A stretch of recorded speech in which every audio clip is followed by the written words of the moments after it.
Hello മക്കളെ, ഇന്ന് നമ്മൾ വന്നേക്കുന്നത് ഇപ്പോൾ ട്രെൻഡിങ് ആയി ഓടിക്കൊണ്ടിരിക്കുന്ന ഇഫ ചിക്കൻ്റെ റെസിപ്പി ആയിട്ടാണ്. ഇതിനായി നമ്മളൊരു 700 ഗ്രാമിനടുത്ത് ചിക്കൻ എടുത്തിട്ടുണ്ട്. ഒരു ബ്രസ്റ്റ് പീസും ഒരു ലെഗ് പീസും നല്ലപോലെ കൈ വൃത്തിയാക്കി ഒരു കത്തിയെടുത്ത് ഇതിന് വരയൊക്കെ ഇട്ട് ഒരു ഫോർക്ക് ഉപയോഗിച്ചിട്ട് നമ്മളിതിന് തുളയൊക്കെ ഇട്ട് കൊടുക്കുന്നുണ്ട് കേട്ടോ. കാരണം നമ്മൾ മസാല മിക്സ് ചെയ്ത് സെറ്റ് ചെയ്തെടുക്കുമ്പോൾ നല്ലപോലെ ഇതിലേക്ക് ഇറങ്ങി ചെല്ലാൻ വേണ്ടിയിട്ടാണ്. ഇനി നമുക്ക് ഇതിനാവശ്യമായ മസാല തയ്യാറാക്കി എടുക്കാം.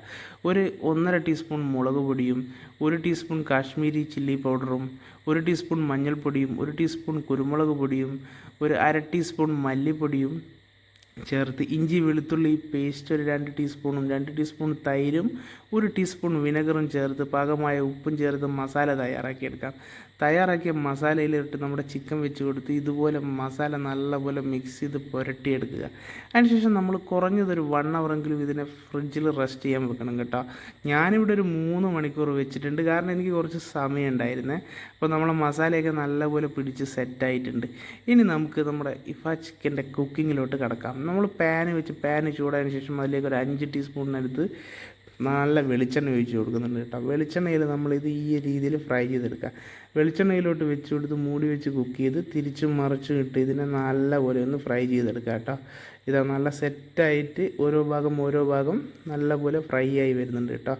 ചിക്കനൊക്കെ ഒന്ന് ഫ്രൈ ആയി വരുന്ന ടൈം കൊണ്ട് നമുക്ക് ഇതിനാവശ്യമായ വൈറ്റ് സോസ് തയ്യാറാക്കിയെടുക്കാം കേട്ടോ. അതിനായി നമ്മൾ ബോയിൽ ചെയ്ത 2 മുട്ടയുടെ വെള്ളയും ഒരു 4-5 വെളുത്തുള്ളിയും അതേപോലെ 2 ചീസും ഫ്രഷ് ക്രീമൊക്കെ നമ്മൾ ഇതിലേക്ക് ആഡ് ചെയ്യുന്നുണ്ട് കേട്ടോ. അതിനുശേഷം നമുക്ക് ഇതിലേക്ക് ഒരു 1/4 ടീസ്പൂൺ ഉപ്പും അതേപോലെ ഒരു 1.5 ടീസ്പൂൺ സൺഫ്ലവർ ഓയിലും അതേപോലെ 1 ടീസ്പൂൺ വിനെഗറും കൂടി ചേർത്ത് നമ്മുടെ വൈറ്റ് സോസ് നമ്മളിവിടെ റെഡിയാക്കിയിട്ടുണ്ട് കേട്ടോ. ഇതാ നമ്മുടെ ചിക്കനൊക്കെ നല്ലപോലെ സെറ്റായിട്ടുണ്ട്. ഇനി നമ്മുടെ അടുത്ത സ്റ്റെപ്പ് നമ്മൾ തയ്യാറാക്കി വെച്ച നമ്മുടെ വൈറ്റ് സോസ് ഇതിലേക്ക് ചേർത്ത് കൊടുക്കുകയാണ് കേട്ടോ. വൈറ്റ് സോസും കൂടി ഇതിലേക്ക് ഒഴിച്ച് കഴിഞ്ഞാൽ നമുക്ക് കൂടുതൽ ടൈം കുക്കിംഗ് ഒന്നുമില്ല കേട്ടോ. പിന്നെ ഒരു 5 മിനിറ്റിന് നിങ്ങൾ ലോ ഫ്ലെയിമിൽ കുക്ക് ചെയ്യണുണ്ടോ. അപ്പോഴേക്കും നമ്മുടെ വൈറ്റ് സോസൊക്കെ ചിക്കനിലോട്ട് ഇറങ്ങി നമ്മുടെ ഇഫ ചിക്കൻ ഇവിടെ റെഡി ആയിട്ടുണ്ട് കേട്ടോ. ഒരു സൂപ്പർ റെസിപ്പി തന്നെയായിരുന്നു കേട്ടോ. അപ്പോൾ ഇനി ആരും മടിച്ച് നിൽക്കേണ്ട, അടുത്ത പ്രാവശ്യം ചിക്കൻ മേടിക്കുമ്പോൾ മസ്റ്റ് ട്രൈ ആണ് കേട്ടോ. ഞാനിത് ടേസ്റ്റ് ചെയ്ത് നോക്കിയത് കുബൂസും ബ്രെഡിൻ്റെ കൂടെ ആയിരുന്നു കേട്ടോ. കുബൂസ് എടുത്ത് നല്ലപോലെ നമ്മുടെ ഇഫ ചിക്കനിലോട്ട് എടുത്ത് ഇങ്ങനെ നല്ല പിച്ചി എടുത്ത് ചിക്കനൊക്കെ നല്ല വെന്ത് സെറ്റായിട്ടുണ്ടായിരുന്നേ.